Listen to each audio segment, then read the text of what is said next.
For years, I thought leading a business and raising children were two completely different skill sets. One was about strategy and growth and managing a team, and the other about bedtime routines and making school lunches and figuring out how to navigate childhood emotions. But the longer I've been both a business leader and a dad, the more I've realized that great leadership and great parenting, they have a whole lot in common. And at the core of both is the same fundamental truth. You're leading people. Whether it's a team or your children, leadership is about guiding, shaping, and supporting those around you, helping them grow into the best versions of themselves. And I'll be honest, parenting is way harder. There are no annual reviews, there's no exit interviews, no clear KPIs to measure success. But the leadership lessons that I've learned over the years, they've given me some incredible insights that have made me a better father. And so today, I want to share 7 parenting lessons that I've learned from business leadership. The first is to lead by example. In leadership, I've seen that people do what you do, not what you say. Culture isn't built through policies or mission statements, it's built through actions. And the same is true in parenting.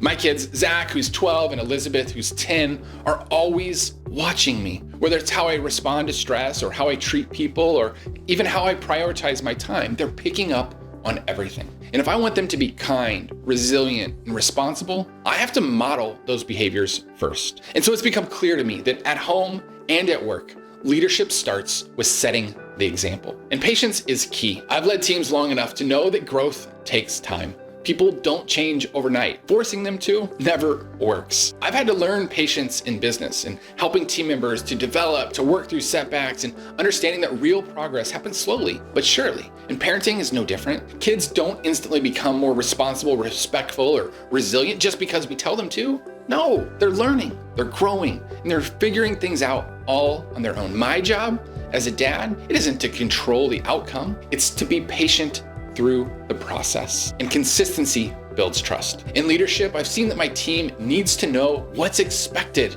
from me. And if you're unpredictable, if you're saying one thing today and another tomorrow, trust erodes quickly. And the same applies to parenting. When I set expectations for my kids, they need to know that I mean what I say. It could even be small things, like if I tell them we're doing a family movie tonight, but then I cancel at the last minute so that I can go answer work emails, they notice. If I tell them there are consequences for not following through on your responsibilities, but then I let things slide, they learn that my words don't carry weight. Consistency and discipline and encouragement and follow through builds trust at work and at home. And encourage open communication. One of the best things I've done as a leader here at Texan Church is to create an environment where people feel safe sharing their thoughts, their ideas, and even their frustrations. Because when people know that they won't be judged or shut down, they open up. With my kids, I try to create that same sense of safety.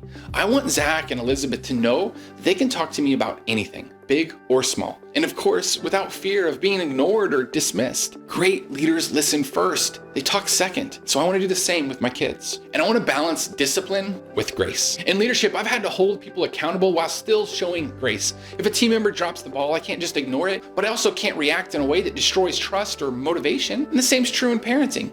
My kids need boundaries. They need discipline and accountability, but they also need understanding and patience and grace. In leadership and parenting, they both require firmness and compassion at the same time. And we also must celebrate wins. In business, I've seen how momentum builds when you acknowledge small victories. If you only focus on the big wins, then progress feels slow. But when you stop and you recognize the small improvements, a milestone reached, a challenge overcome, a personal best achieved, people stay motivated. And so I try to do the same thing with my kids, not just celebrating report cards or championship games, but the everyday wins. Zach shaving 30 seconds off his mile run. That's a win. Elizabeth sticking with a difficult ukulele song instead of giving up. That's a win. And acknowledging these moments, it helps my kids see their own growth. It keeps them excited to keep going. And faith should be central. Leadership is full of uncertainty and decisions that you can't always control. And I've learned that no matter how much planning I do, there will always be factors well beyond my control. That's why faith is central to how I lead. And parenting's no different. I can teach, and guide, and encourage my kids, but ultimately, they're on their own journey.